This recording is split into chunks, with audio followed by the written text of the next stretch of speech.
Les news, l'actu 100% officiel sur YouTube, n'hésite pas à nous rejoindre en t'abonnant. La réalité, c'est qu'il y a une nouvelle France et que cette nouvelle France, c'est la nôtre. Salut à tous, le discours de Jean-Luc Mélenchon prononcé lors des rencontres nationales des quartiers populaires à Toulouse a suscité de nombreuses réactions sur Internet. Effectivement, en évoquant la transformation de la ruralité française et en appelant à reconnaître une nouvelle France, le leader de la France insoumise a divisé l'opinion. Voici donc une analyse des principaux points de son intervention et des raisons pour lesquelles certains le considèrent comme controversé, voire même dangereux. En premier lieu, la ruralité en mutation. C'est un constat factuel. Jean-Luc Mélenchon commence par dresser un constat démographique. Il n'y a plus que 2% de la population du pays qui est paysanne contre 7 millions d'agriculteurs en 1945. Ce chiffre est exact, il reflète l'évolution de la France vers une société plus urbaine et tertiaire. Il pointe là la disparition progressive des exploitations agricoles traditionnelles, conséquence des choix économiques, de l'industrialisation de l'agriculture et surtout de la mondialisation. Alors pourquoi cela dérange-t-il ? Ce constat est perçu par certains comme une manière de minimiser l'importance du monde rural dans l'identité française. Pour les défenseurs de la ruralité, il s'agit d'un patrimoine, là plutôt à préserver, pas une relique du passé qu'il faut tout simplement gommer. La Nouvelle-France, un discours sur l'inclusivité. Forcément, Mélenchon défend l'idée que la France d'aujourd'hui est brassée, multiculturelle et que la ruralité elle-même évolue avec l'arrivée des populations issues des quartiers populaires, il déclare. Cessez d'imaginer une France du passé qui n'est plus là, acceptez celle qui est là. Cette partie du pays est à nous, c'est notre patrie, c'est notre pays. Il s'adresse directement aux jeunes d'origine diverses, notamment maghrébines, affirmant qu'ils font pleinement partie de la nation française. La réalité, c'est qu'il y a une nouvelle France et que cette nouvelle France, c'est la nôtre. La ruralité qu'on nous jette à la figure n'existe pas. Elle n'est plus peuplée de paysans comme autrefois. Il n'y a plus que 2% de la population du pays qui est paysanne. Il y avait 7 millions de paysans en 1945. Il en reste à peine 400 000, tellement leur situation a été mal gérée par leurs dirigeants. Et eux ont continué à faire la piétaille qui leur sert, qu'on pousse en avant dans les manifs, et qui maintenant se trouvent démunis de tout. Alors pourquoi cela choque-t-il certains ? Pour des critiques, cette formulation est perçue comme une négation des racines traditionnelles de la France, ce qui alimente les craintes d'une perte d'identité nationale. L'idée que la France serait morte, même si Mélenchon ne le dit pas explicitement, est interprétée comme un rejet de l'héritage culturel, historique et rural. D'autres y voient au contraire un discours de rassemblement et d'inclusion. Je ne sais pas ce que vous en pensez. Je pense plutôt que c'est un petit peu effectivement dire que la France est morte. En troisième lieu, il y a un discours jugé plutôt clivant. Mélenchon est accusé par ses détracteurs de polariser le débat en opposant implicitement deux France, celle des anciens attachés aux traditions, à la ruralité historique, et il y a celle des nouveaux multiculturels, urbaines et surtout métissées. La nouvelle ruralité n'est pas non plus composée de ce rêve fou de Français de souche qui seraient là, restés comme sur une île. Ce n'est pas vrai.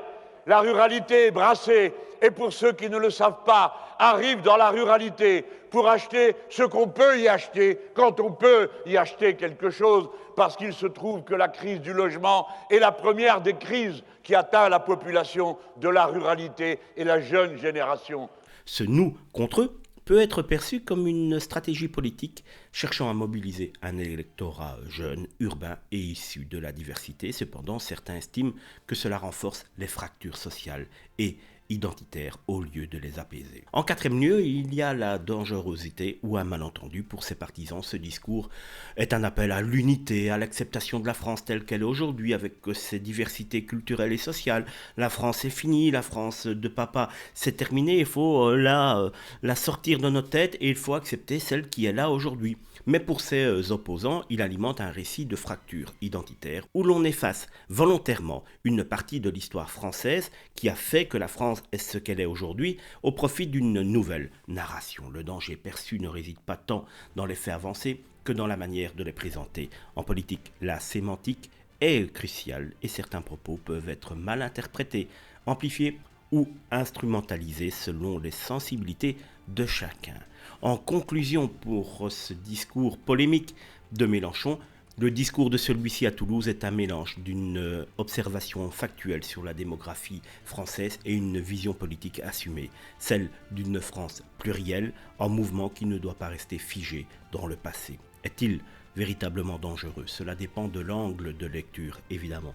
Pour certains, il s'agit d'un discours progressiste en faveur de l'inclusion. Pour d'autres, c'est une rhétorique clivante qui exacerbe des tensions déjà bien existantes.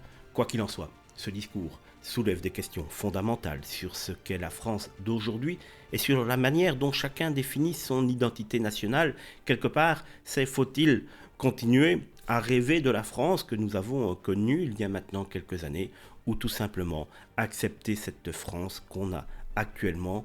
Moi, personnellement, j'ai quand même un peu du mal avec la France actuelle. La réalité, c'est qu'il y a une nouvelle France. Et que cette nouvelle France, c'est la nôtre. La ruralité qu'on nous jette à la figure n'existe pas. Elle n'est plus peuplée de paysans comme autrefois.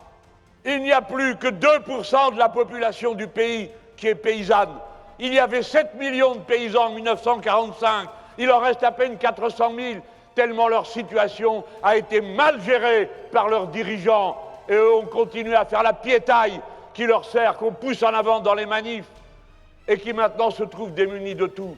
La nouvelle ruralité n'est pas non plus composée de ce rêve fou de Français de souche qui seraient là, restés comme sur une île.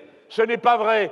La ruralité est brassée, et pour ceux qui ne le savent pas, arrivent dans la ruralité pour acheter ce qu'on peut y acheter, quand on peut y acheter quelque chose, parce qu'il se trouve que la crise du logement est la première des crises qui atteint la population de la ruralité et la jeune génération.